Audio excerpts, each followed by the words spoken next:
Welcome back to the Manly Mythical Story Emporium. I'm your host, Thurston J.Y. Manley, your speaker's favorite speaker, the pugilist of pontification.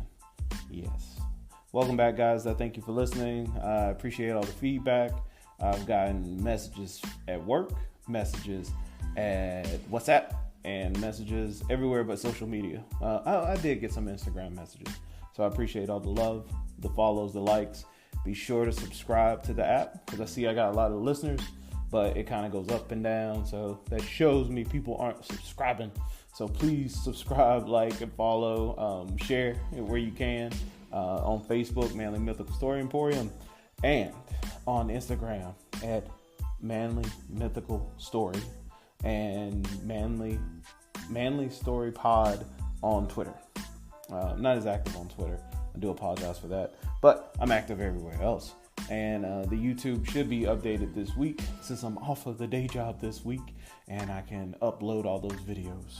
So yes, I do have a day job because I need some more of you guys to send me money. Then I can quit my day job and just do this all the time. So I would really appreciate that. But do what you can. Hope you enjoy the stories. Today's stories deal with the theme of Thanksgiving. And I got 2 Thanksgiving stories that I think about on my trips to Norfolk, Virginia, and my in-laws there.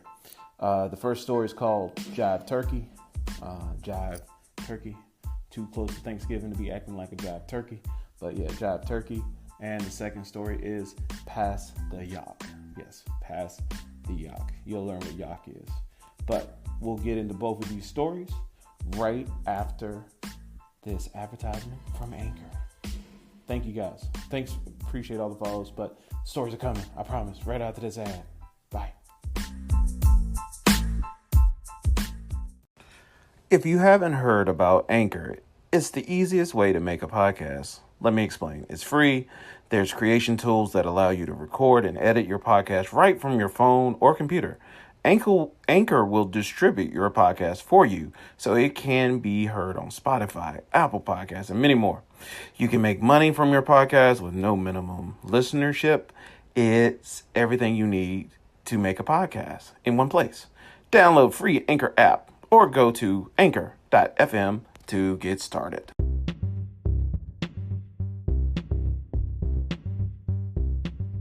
Jive Turkey. Yes, Jive Turkey. It's one of my favorite sayings because we would often say in my house, jive turkey. It's too close to Thanksgiving to be acting like a jive turkey. It was mainly making fun of like Sanford and Son using old slang. A jive turkey is somebody that's acting foolish, not cool, out of line. You being a jive turkey. You know, you're not with the groove. You're not one of the cool cats. Well, this jive turkey in this story happened in November of 2016. Yes. And you know what was popular in November of 2016. I know it's hard to remember back then because it seems like 2020 has been going on for almost a decade now. But back in 2016, November, I guess the anniversary month that we're currently in, the popular video or viral sensation was the Mannequin Challenge that was brought to us by Ray Schremer. I don't know how to say the last part of the name, that's why I said it like that. Ray Schremer. And their song Black Beetle. You can just Google Black Beetle. You'll find out who Ray Schremer is. And the great group, enjoy their music. But during the song Black Beatles, what you do is everybody's moving and then it just pauses a particular verse in the song. And then they pan the room with video and everybody's standing still, much like a mannequin, i.e. Mannequin Challenge. And this is funny, entertaining, especially at the time. I don't know why, but it was funny to show a video of people just standing still. That's the Mannequin Challenge. Similar to the Ice Bucket Challenge, which I enjoyed more because people just threw ice on each other and it was raising money for something. Nobody knows or remembers what it was. Think ALS, something like that. I doubt anybody donated money. But the Mannequin Challenge had no purpose other than being entertaining. You stand still. Wow. Crazy. And then you come up with different ways to do it. That's fine. But what makes a jive turkey in this situation is, when is it appropriate to do the Mannequin Challenge and who should you tell? Do you think it's appropriate to do at a football game or as a group of high school kids? or firefighters, policemen.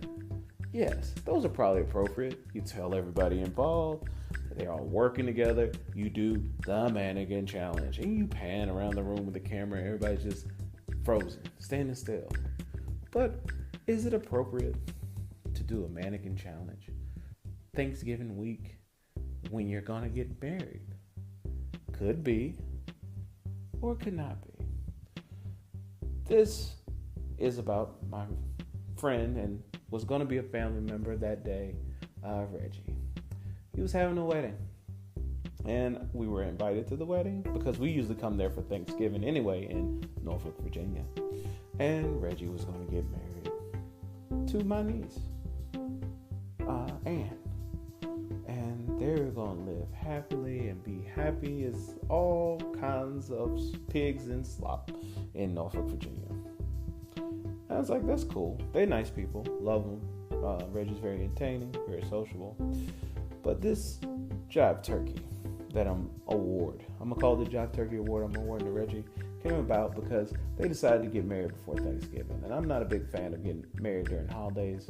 I mean, it does help you remember when your wedding is, because I got married right around tax day. So when tax day comes around, I know I need to be getting my money in order to pay for an anniversary gift. But tax day does move based on weekends as well as Thanksgiving. So that's why I'm not a big fan. Because today, technically, is their wedding anniversary from 2016, I think, as opposed to, Thursday, which is Thanksgiving. But go figure. Anyway, this man has invited us to the wedding. He has a best man that doesn't want to do a speech. So obviously, they look at me to do a speech because they knew I did Toastmasters, and that's fine. But because I was going to be involved with this speech, and be standing up there. Good thing I wore a suit because we're getting married in somebody's house, i.e. Reggie and Ann's house. We're getting married in the house. I'm like, great. I got a suit. I look appropriate with the photos. And as part of being in the wedding party, I was apprised of the information of this mannequin challenge that Reggie came up with. So there was a little conference of me, him, the photographer, or as we're going to call him, photo man, and the best man. The way it's going to work, Reggie has devised this plan, and he looked at me. He's like, all right, George, you are now in the wedding. So as part of the wedding, I got this cool idea. We're going to do the mannequin challenge. I'm like, oh, okay, that'll be fun. So what do you need me to do? Well, when I get up there, my man right here, being the best man, points to the best man, he's going to call me, and I'm going to get a phone call, and I'm going to pick up the phone while I'm standing. He's going to be standing there giving his vows, and I'm going to answer the phone. And when I answer this phone, you going to know to freeze, because as soon as I pick it up and say, hello, everybody freezes. And then Photo Man right here, he called him something else. I'm going to call him Photo Man. He's going to go and pan the room. Key word is this dude's a photo man. I'm like looking at him. I'm looking at his equipment because my dad's a photographer. And I look at the photo man, and he has pretty high dollar equipment. But I noticed the equipment is a photo camera. It is not what we like to call a video camera. So I'm like, okay, I'm not gonna get involved because not my wedding, not my show, okay? Not my monkeys, not my problem. It's on you. So he has a photo camera, and we're gonna do the mannequin challenge. And now in my head, you need a video camera to do the mannequin challenge to show everybody standing still as you pan the room. Now, if you got a photo camera, regular, as we call camera, you take photos, which are stills. So everybody gonna look like mannequin anyway. That's how photos work. They still. But, that's neither here nor there. I'm like, all right, cool. So I asked, what will Ann be doing during this mannequin challenge? Oh, that's the best part. Oh, yes. This is the best part. We not even gonna tell her. I'm like, Reggie, you mean during the wedding vows, your cell phone will ring? He's like, right. And you gonna answer your cell phone? He said, right.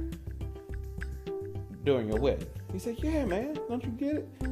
You call me, that'd be triggering. Everybody stand still. He videos everything. And you haven't told him. He's like, no. In my head, I'm like, this is the craziest, funniest thing I've heard in my life. This is not going to work well on a wedding day, especially if she is in bridezilla mode that you'll answer your cell phone. But what came out of my mouth was like, oh, cool, I get it. I see what you're doing. That's hilarious. So he goes away, evil mastermind, came up with his plan. I was like, go ahead, Reggie, do your thing. So we go through the wedding, and everybody marches in. Here comes the bride. She came down the aisle. He's already there. I'm standing off center because everybody got white tux suits on, from what I can remember, tux suits. And I got on a regular navy blue suit, so I'm just off to the side being a placeholder because I will speak later. So because I have a suit on, I'm part of the wedding. So I stood there and ushered and did what I was supposed to do, next to the wedding party. And they started doing the vows, and the pastor starts asking, do you do this? Do you promise to? And Vereen, I was like, here we go. And he sure enough answers the phone and says, hello. And his eyes get big and he stays still. And everybody in the crowd pauses except for Ann. Ann's like, who is it? What's going on? Looking at him like, what are you doing in the middle of the wedding? Answer your phone. Giving him that blank stare look.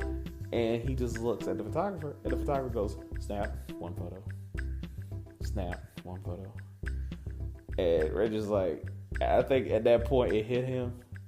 This ain't a video camera. This is still photos. He's like, giving him the eye like, yo, what you doing? And so instead of moving, he kind of did like a mannequin pivot. Like he just twisted on the balls of his feet just a little bit, to look towards him. Like, what are you doing? And he's doing the robot move back, forth. Like, hey. But not doing full moves. He's doing still mannequin moves. Like, yo, you need to start videoing. And he's just snapping away. Probably because he had been drinking. But anyway, so he snapped away. He snaps the photos. And he's like, okay. And so he realizes what he did was wrong. And he's like, okay. And he kind of gives Anna does. I'm sorry. I was doing the mannequin challenge. She's like, what in the world? And then that's when I knew. That's true love. Because she didn't stab that man that day. So I think those two definitely deserve to be together. So happy wedding anniversary to Reggie and Ann. That's true love. Because if I would have did that to my wife and tried to do a mannequin challenge during the wedding, or even answered my cell phone while the wedding was going on, and I'm in front of everybody, yeah, I've been stabbed. Probably by the bouquet in the head. So much love to y'all. You jive turkeys. Happy anniversary.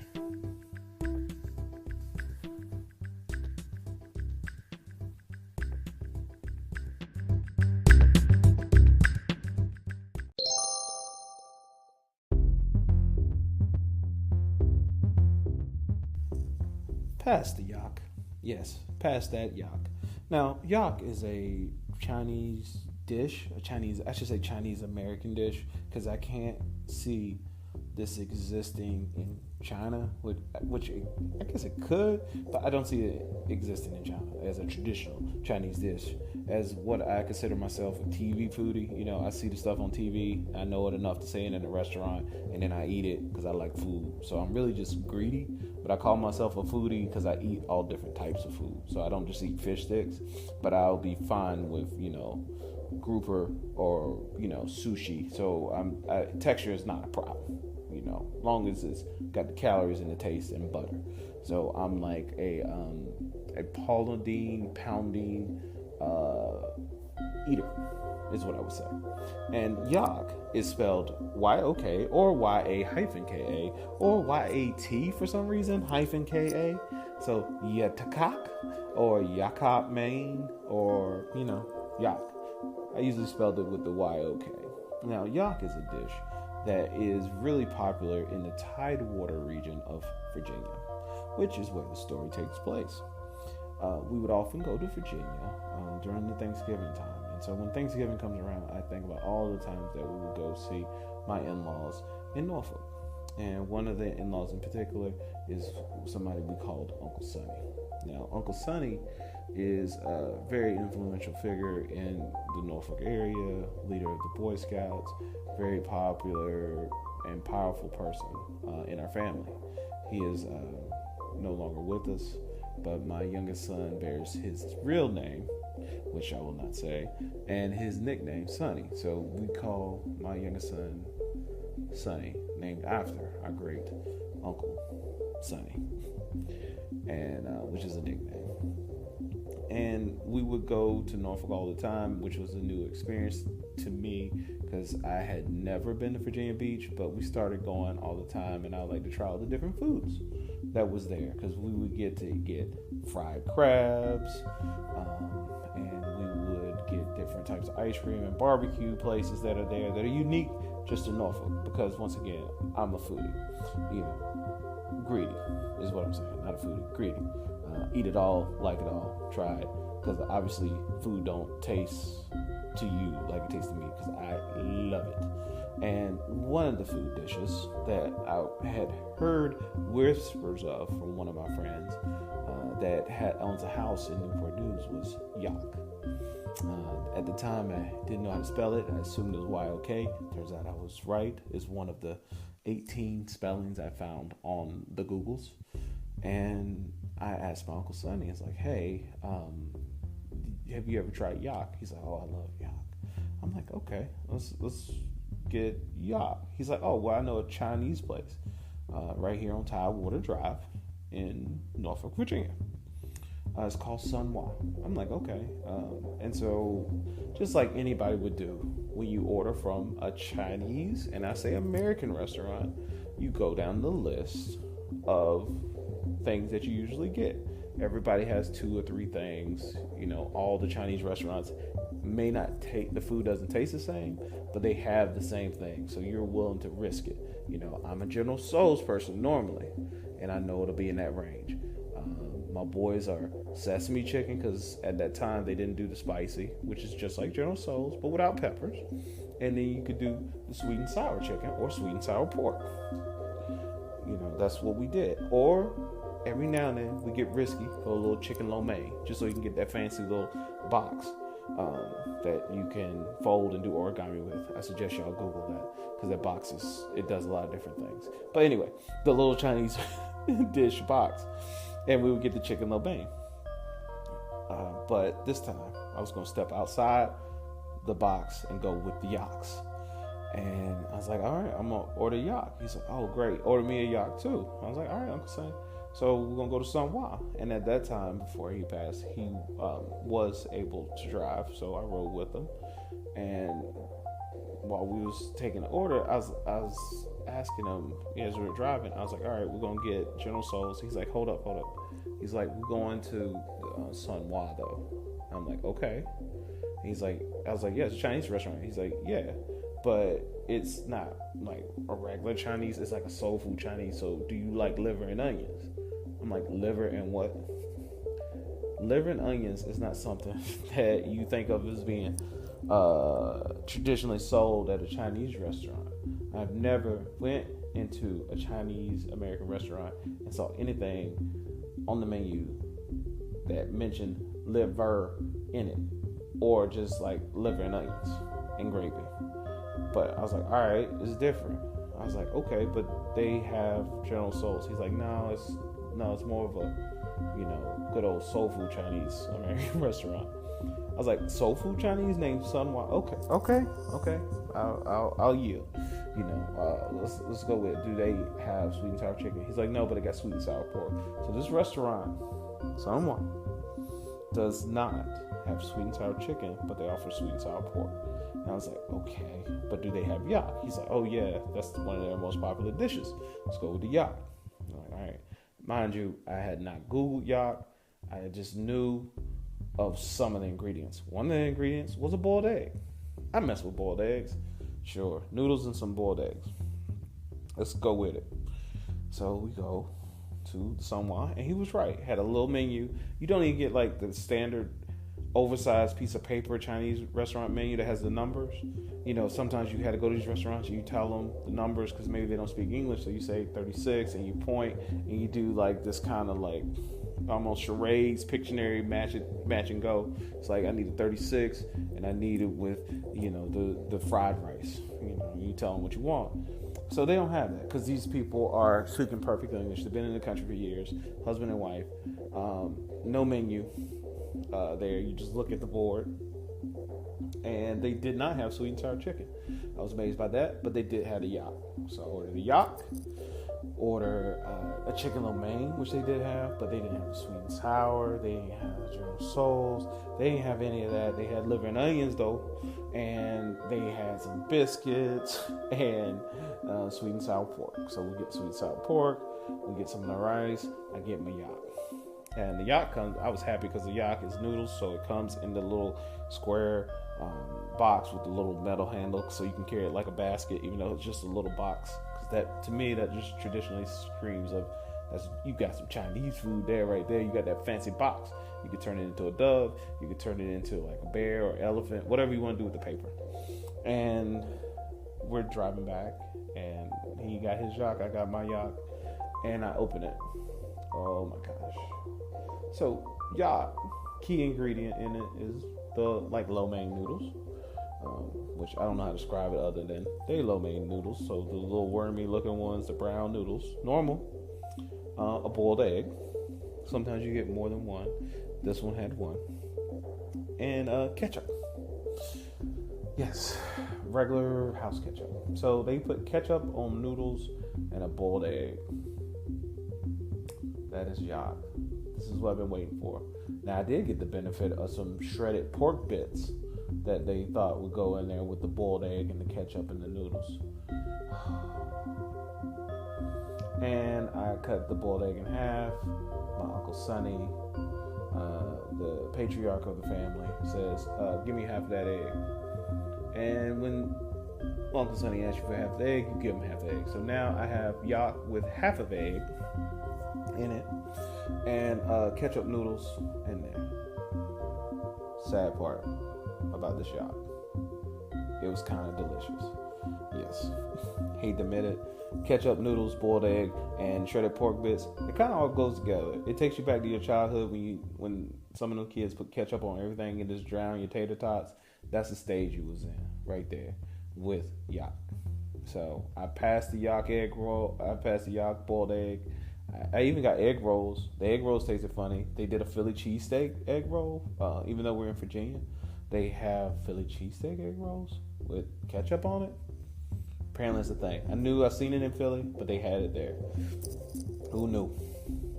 And yak is delicious, turns out, because it's just lo mein.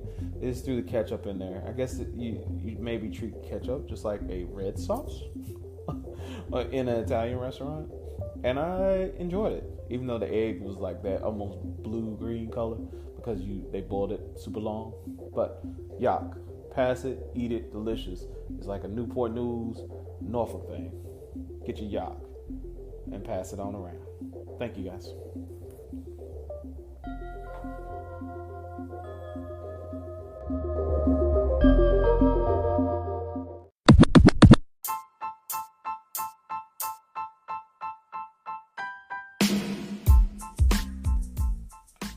Well, you've reached the end of this episode of Manly Mythical Story Emporium. I want to first thank you guys for listening in case my rant gets cut off.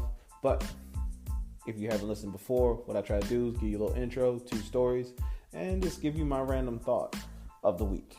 Now, my thought of this week is cranberry sauce. Yes, cranberry sauce.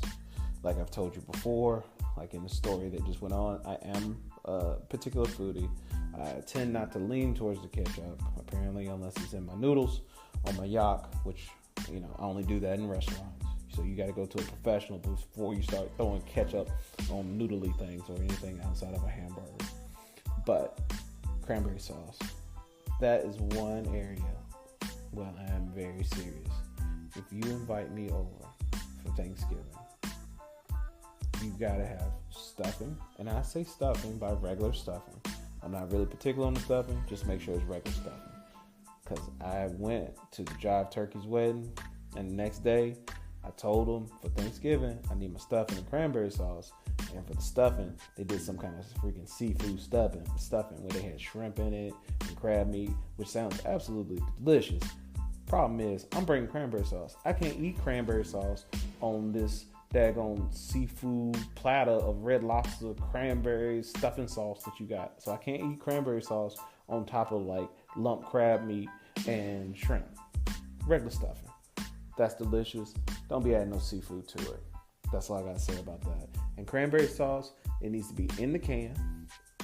It don't need to have no little cranberry bits in it. I need cranberry sauce. I don't need to know how close to nature it is.